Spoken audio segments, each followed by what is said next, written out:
Hey guys, आज का video बहुत ही इंफॉर्मेटिव, बहुत शानदार होने वाला है क्योंकि इस वीडियो में ट्रांसफार्मर से रिलेटेड बहुत सारी जानकारियां दी गई है। अगर आप इस वीडियो को शुरू से अंत तक देखते हैं तो इंटरव्यू में पूछे जाने वाले बहुत सारे क्वेश्चन को आप यूं ही क्लियर कर पाएंगे। बहुत ही इंफॉर्मेटिव जानकारी इस वीडियो में मिलेगी, तो आप शुरू से अंत तक जरूर इस वीडियो को देखें ताकि आपकी ट्रांसफार्मर से रिलेटेड बहुत सारे डाउट है वो क्लियर हो जाए। इसमें आपको पता चल जाएगा ट्रांसफार्मर आखिर होता क्या है और ट्रांसफार्मर जो होते हैं वो कितने प्रकार के होते हैं, और वोल्टेज के आधार पर ट्रांसफार्मर के कितने प्रकार होते हैं, फेज की संख्या के आधार पर ट्रांसफार्मर के कितने प्रकार होते हैं, उपयोग के आधार पर ट्रांसफार्मर के प्रकार कितने होते हैं, कोर की संरचना के आधार पर ट्रांसफार्मर के प्रकार कितने होते हैं, और साथ साथ दोस्तों कूलिंग के आधार पर ट्रांसफार्मर कितने प्रकार के होते हैं। ट्रांसफार्मर के 10 भागों के अगर कोई नाम पूछता है तो आप उसको कैसे बताएंगे, इसकी भी जानकारी इस वीडियो में आपको मिल जाएगी। ट्रांसफार्मर किस सिद्धांत पर कार्य करता है इसकी भी जानकारी बहुत ही अच्छी तरीके से मिल जाएगी। ट्रांसफार्मर का यूज कहाँ कहाँ होता है, और साथ ही साथ दोस्तों इतनी इंफॉर्मेटिव नॉलेज आपको मिलेगी है और किनको जनक माना जाता है। दोस्तों चलिए स्टार्ट करते हैं ट्रांसफार्मर क्या है से, और इसको जान लेते हैं ट्रांसफार्मर आखिर होता क्या है। बहुत ही इंफॉर्मेटिव ये पॉइंट से आप इसको ध्यान से देखें। ट्रांसफार्मर एक ऐसा डिवाइस होता है जो कि इलेक्ट्रिकल एनर्जी को ट्रांसफर करता है एक सर्किट से दूसरे में, वो भी एक मैग्नेटिक फील्ड के माध्यम से और बिना कोई फ्रीक्वेंसी में बदलाव के। तो दोस्तों दिख रहा होगा ट्रांसफार्मर एक डिवाइस होता है, मतलब एक मशीन यंत्र होता है जो कि इलेक्ट्रिकल एनर्जी को तो ट्रांसफर करता है, मतलब एक जगह से दूसरी जगह भेजने का कार्य करता है एक सर्किट से दूसरे में, वो भी एक मैग्नेटिक फील्ड के माध्यम से।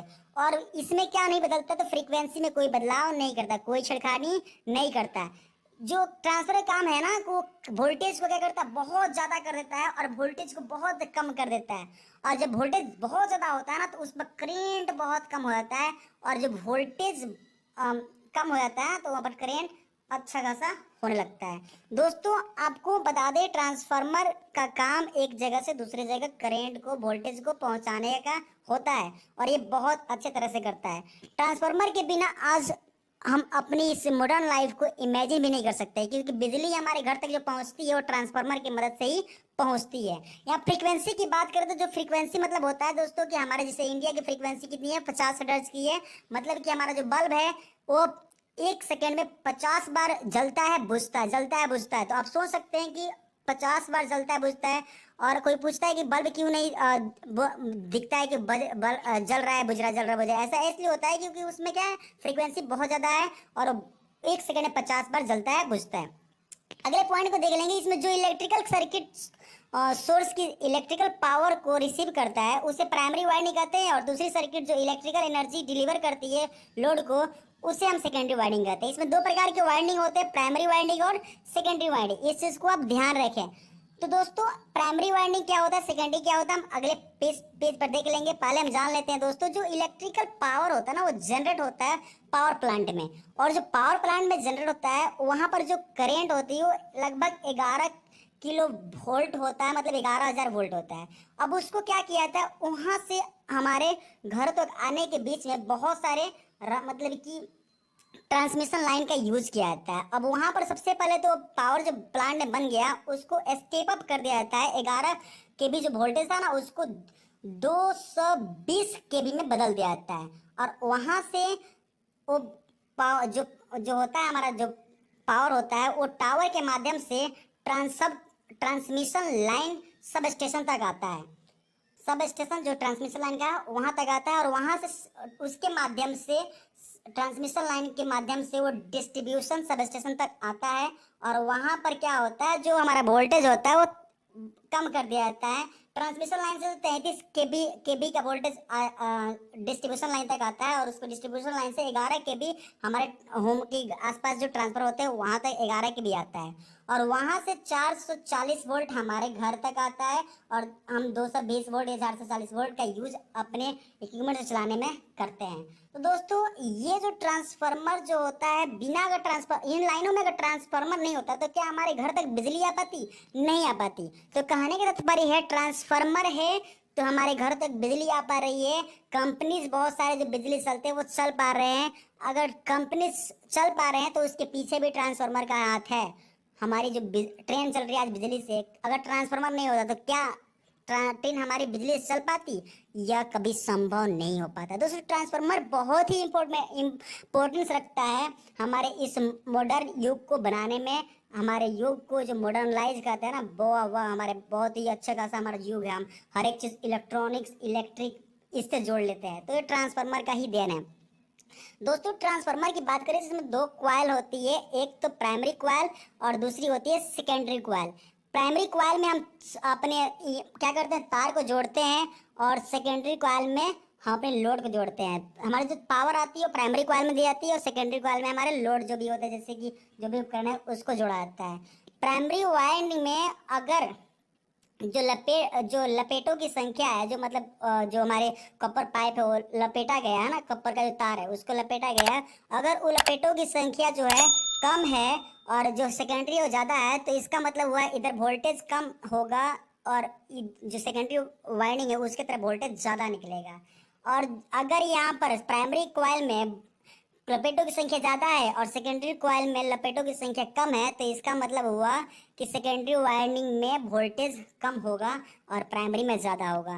तो ये क्या करता है, ये सब कुछ लपेटों जो ये गोल गोल राउंड राउंड किया गया ना, सर्कल जो बनाया गया है, वो वायर का जो लपेट लगी है ना, जो वायर को घुमाया गया है उसी के ऊपर निर्भर करता है कि जिधर ज़्यादा होगा उधर वोल्टेज ज़्यादा मिलेगा और जिधर कम होगा उधर वोल्टेज कम होगा। तो सेकेंडरी वाइंडिंग में ही वोल्टेज हमें मिलता है, और प्राइमरी वाइंडिंग में क्या होता है, वोल्टेज तो दिया जाता है, वो करंट दिया जाता है, सप्लाई दिया जाता है, और सेकेंडरी वाइंडिंग से हमें मिलता है। तो आपको यहाँ पर जो दिख रहा हो, जो ईएमएफ जनरेट होता है ना, यहाँ पर ईएमएफ मतलब इलेक्ट्रोमोटिव फोर्स, इसी फोर्स के कारण क्या होता है, मतलब बल के कारण क्या होता है, यहाँ पर सेकेंडरी वाइंडिंग में सप्लाई आती है। अब यहाँ पर जो होता है सप्लाई कैसे आती है, किस तरह जाती है, ये हम जानेंगे आगे। ट्रांसफार्मर से रिलेटेड कुछ और पॉइंट्स हैं, जैसे कि आखिर जो ट्रांसफार्मर होता है वो किस सिद्धांत पर कार्य करता है, इस क्वेश्चन में जब जाएंगे तो वहाँ पर इसकी क्लियरिटी बहुत अच्छे से क्लियर हम करेंगे। आखिर ट्रांसफार्मर में जो कॉइल्स होते हैं वो किस तरह से वर्क करते हैं, तो हम जानेंगे इसको। बहुत ही इंडक्टर्स म्यूचुअल जो होता है, म्यूचुअल इंडक्टर्स होते हैं, इंडक्टेंस होता है, वो आखिर होता है क्या, क्योंकि जो ट्रांसफार्मर होते हैं उसी सिद्धांत पर काम करते हैं, तो हम आगे जान लेंगे।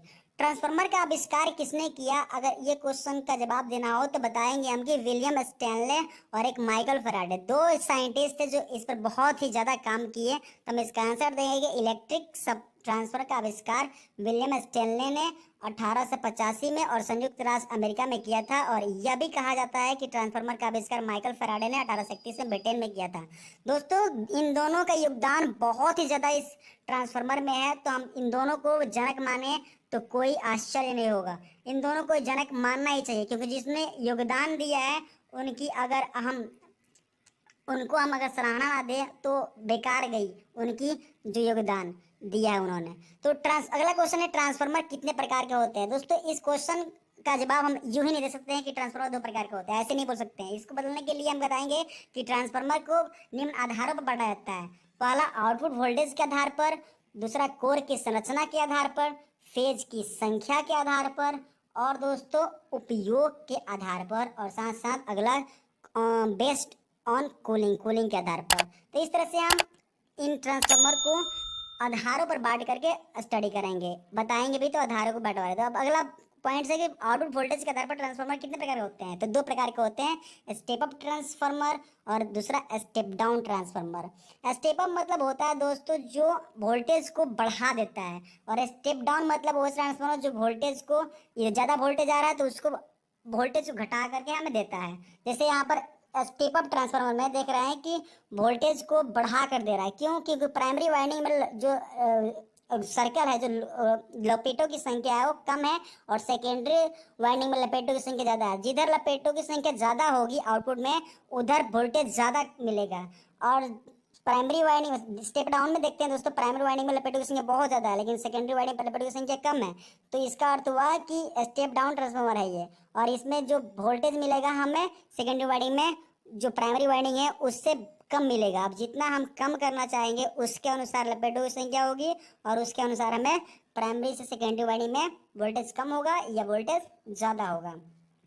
तो दोस्तों ये वोल्टेज के आधार पर ट्रांसफार्मर के बंटवारे थे कि आखिर वोल्टेज के आधार पर ट्रांसफार्मर कितने होते हैं। तो स्टेप अप और स्टेप डाउन ट्रांसफार्मर, और इन ट्रांसफार्मर का प्रयोग करके ही जो पावर प्लांट होते हैं वो हमारे घरों तक बिजली को पहुंचाने का काम करते हैं। बिना हम इन स्टेप अप वोल्टेज को स्टेप अप किए और स्टेप डाउन किए हम अपने घरों तक वो बिजली जो आ रही है ना उसको हम अपने घरों तक बिजली को नहीं ला पा सकते हैं। तो ट्रांसफार्मर में स्टेप अप ट्रांसफार्मर और स्टेप डाउन ट्रांसफार्मर बहुत ही यूजफुल होते हैं। हमारे घरों में स्टेबलाइजर लगे होते हैं, वहां पर भी स्टेप अप स्टेप डाउन करने का सोर्स होता है। हम वोल्टेज को बढ़ा सकते हैं, वोल्टेज को घटा सकते हैं। और दोस्तों यही नहीं, हर एक जगह बहुत ही इम्पोर्टेंस रखता है ट्रांसफार्मर, बहुत ही इम्पोर्टेंस रखता है। अगला देख लेते हैं, कोर की संरचना के आधार पर ट्रांसफार्मर कितने प्रकार के होते हैं। दोस्तों ये 3 प्रकार के होते हैं कोर की संरचना के आधार पर, shell type transformer, core type transformer और Berry type transformer. Shell type transformer और कोर टाइप ट्रांसफार्मर की बात करें तो सेल टाइप और कोर टाइप देख रहा होगा दोस्तों, ये सेल टाइप है और कोर टाइप है और ये बैरी टाइप है। तो सेल टाइप जो कोर टाइप है वो देख लीजिए उसमें जो कॉइल लपेटी गई है वो बाहर दिख रही है, और जो सेल टाइप है वो अंदर दिखेगी, वो बाहर कॉइल के बाहर नहीं आ पाएगी। और जो बैरी है वो तो बैरी की तरह दिख रही है। जो बैरी होता है ना जैसे कि आपने देखा होगा कि ये बैरी है, मतलब बैरी मतलब कि पुराने ज़माने में लोग क्या करते थे कि पानी को, जो हमारे पास कुआं है ना, पानी को निकालने के लिए बेल लगा देते हैं और उसको नचा देते थे, पानी बाहर निकल जाता है। उस टाइप का दिख रहा ना ये, इसको घुमाएंगे तो ऐसा लगेगा कि हाँ, अगर यह जैसे कुल्ला जो होता है ना पानी फेंकने का मशीन, उस तरह से नाचता है, तो वो वाला दिख रहा है। तो बैरी टाइप ट्रांसफार्मर है, कोर टाइप ट्रांसफार्मर है, सेल टाइप ट्रांसफार्मर है। और इन सब में डिफरेंस तो दिख ही रहा होगा यहाँ पर कि इनकी बनावट कैसे कैसे, शेप्स में कैसे कैसे है। कोर टाइप ट्रांसफार्मर कैसे दिखता है, सेल टाइप ट्रांसफार्मर का इनर पॉइंट्स कैसे दिखता है, और बैरी टाइप ट्रांसफार्मर का कैसे दिखता है। तो दोस्तों ये ट्रांसफार्मर जो होते हैं अलग अलग आधार पर जो बांटे जाते हैं वो समझ में आपको आ रहा होगा कि कोर टाइप कोर की संरचना के आधार पर जो ट्रांसफार्मर होते हैं वो 3 टाइप्स के होते हैं। वो पहला जो होता है वो कोर टाइप ट्रांसफार्मर, दूसरा सेल टाइप ट्रांसफार्मर और तीसरा जो बैरी टाइप ट्रांसफार्मर होता है। देख रहे हैं दोस्तों कि बैरी टाइप ट्रांसफार्मर जो होता है किस तरह से दिखता है। वो एकदम, उसके भी जो कॉइल्स होते हैं वो इनर पॉइंट में होते हैं। जो लो वोल्टेज वाइंडिंग होता है, हाई वोल्टेज वाइंडिंग होता है, और लेमिनेटेड कोर जो होता है वो कैसे होता है। अगला पॉइंट से फेज की संख्या के आधार पर ट्रांसफार्मर की बंटवारा करते हैं। तो फेज की संख्या के आधार पर 2 प्रकार के ट्रांसफार्मर होते हैं, सिंगल फेज ट्रांसफार्मर और 3 phase transformer. Single phase transformer मतलब जिसमें सिंगल फेज सप्लाई आउट जाती है और सिंगल फेज आउट होती है, और 3 फेज ट्रांसफार्मर जिसमें 3 फेज जाता है और 3 फेज आउट होता है। सिंगल फेज ये ट्रांसफार्मर हो गया, 3 फेज ये ट्रांसफार्मर हो गया।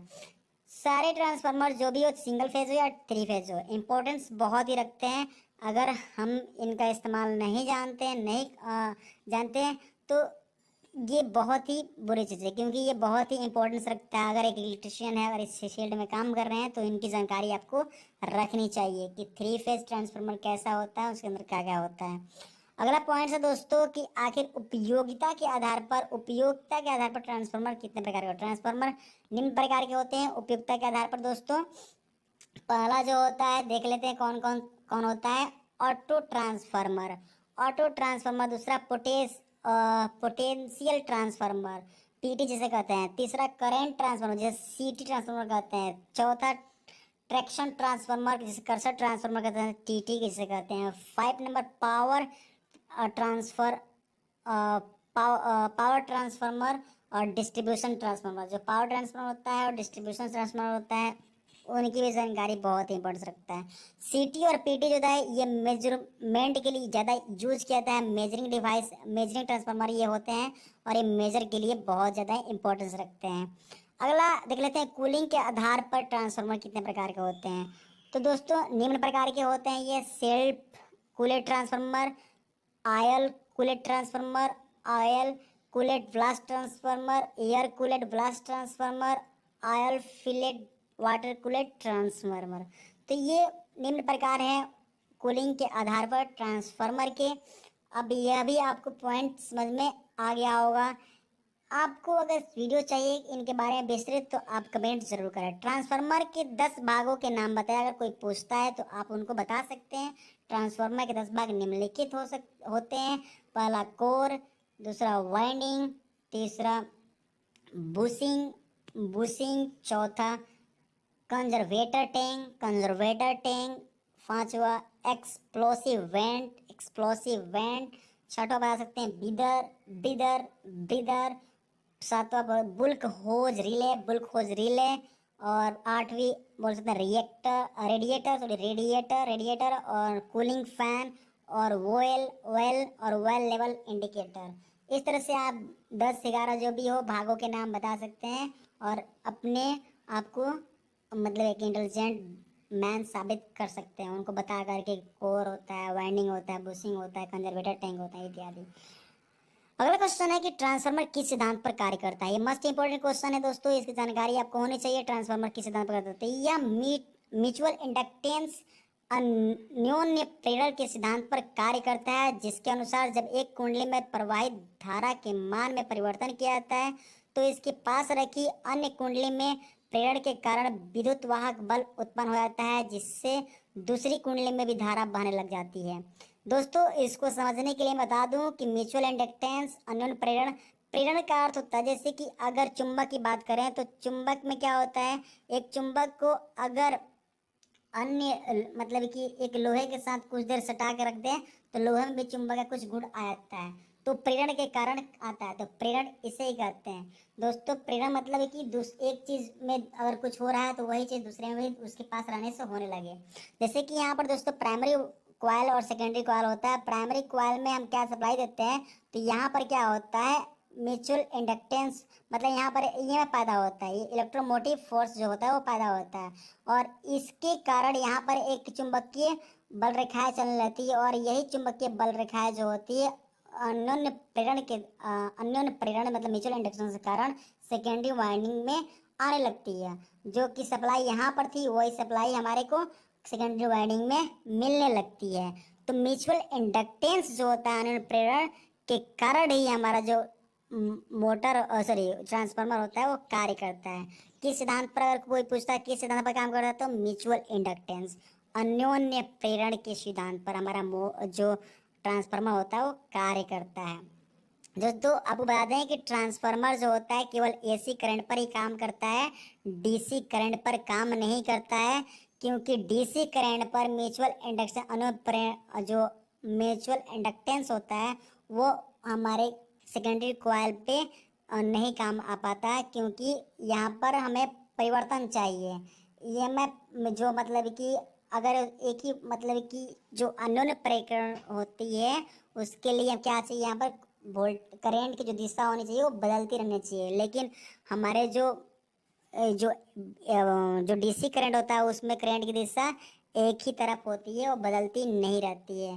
तो प्राइम ये केवल किस में संभव होता है ट्रांसफार्मर मतलब कि एसी के लिए ट्रांसफार्मर संभव है, डीसी के लिए ट्रांसफार्मर नहीं संभव है। ट्रांसफार्मर का यूज की बात करें दोस्तों तो ट्रांसफार्मर कहाँ नहीं यूज होता है, हर एक जगह इलेक्ट्रिकल के क्षेत्र में हर एक जगह ट्रांसफार्मर का यूज होता है। इलेक्ट्रिकल सर्किट में ट्रांसफार्मर का यूज होता है, जो बड़े बड़े पैनल्स होते हैं जो कंपनी के पैनल बने होते हैं उनके पावर जो कंट्रोल सर्किट होता है उनको पावर देने के लिए क्या होता है ट्रांसफार्मर का यूज किया जाता है।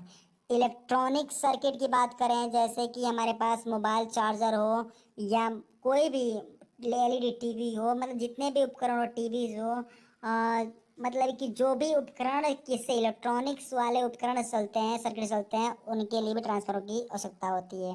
ट्रांसमिशन लाइन में ट्रांसफार्मर का यूज किया जाता है, डिस्ट्रीब्यूशन लाइन में ट्रांसफार्मर का यूज किया जाता है और मतलब कि ट्रांसफार्मर जैसे ट्रांसमिशन लाइन डिस्ट्रीब्यूशन लाइन का समझ ही गए हैं कि वहाँ से यहाँ तक मतलब पावर जनरेट जहाँ होता है हमारा मेन एनर्जी जहाँ से जनरेट होता है इलेक्ट्रिकल जनरेट वहाँ से हमारे घर तक आने के लिए बीच में बहुत सारे क्या लगे होते हैं ट्रांसफार्मर लगे होते हैं।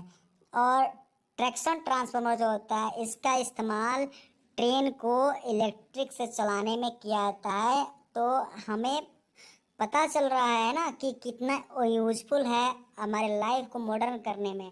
आज की हर एक उपकरण जो कि विद्युत से चलती है उसको ट्रांसफार्मर की आवश्यकता पड़ती है, क्योंकि सर्किट में अगर हमें अच्छा जो फ्रीक्वेंसी है वो चाहिए तो हमें ट्रांसफार्मर की आवश्यकता पड़े ही पड़ेगी। अदरवाइज हम दूसरे इक्विपमेंट से अगर सप्लाई को लेंगे तो उसके फ्रीक्वेंसी में गिरावट आ सकता है। तो दोस्तों ट्रांसफार्मर बहुत इम्पोर्टेंस रखता है हमारे मतलब कि इक्विपमेंट्स, इलेक्ट्रिकल इक्विपमेंट्स को चलाने के लिए। उम्मीद है दोस्तों आपको ये वीडियो पसंद आया होगा, समझ में आया होगा। अगर पसंद आया, समझ आया तो इस वीडियो को लाइक शेयर सब्सक्राइब करना ना भूलें।